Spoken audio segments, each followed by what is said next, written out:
വ്യവസായ പ്രദർശന മേളകളുടെ മറവിൽ വൻ ക്രമക്കേട് നടത്തിയതിൽ തിരുവനന്തപുരം ജില്ലാ വ്യവസായ കേന്ദ്രത്തിലെ ഇപ്പോഴത്തെ ഉദ്യോഗസ്ഥർക്കും പങ്കുണ്ടെന്ന് തെളിയിക്കുന്ന കൂടുതൽ രേഖകൾ പുറത്ത്.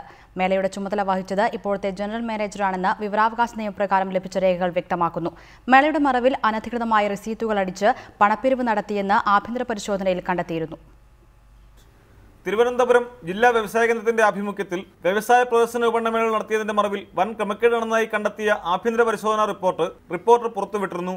അന്നത്തെ വ്യവസായ കേന്ദ്രം ജനറൽ മാനേജർ സുരേഷ് കുമാർ പരിശോധനാവേളയിൽ വ്യക്തമാക്കിയത് എല്ലാ ചുമതലയും മാനേജർമാരെയാണ് ഏൽപ്പിച്ചിരുന്നതെന്നാണ്.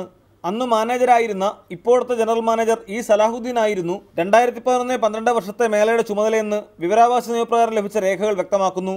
2013-14 ജില്ലാ വ്യവസായ മേളയുടെ ചുമതല ഉപജില്ലാ വ്യവസായ ഓഫീസർ പി ജയകുമാറിനായിരുന്നു.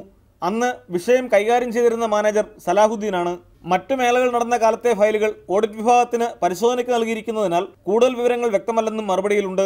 ജയകുമാർ അടക്കം 4 ഉദ്യോഗസ്ഥരുടെ പേരുകൾ വ്യവസായ വാണിജ്യ ഡയറക്ടറുടെ റിപ്പോർട്ടിലും പരാമർശിച്ചിരുന്നു.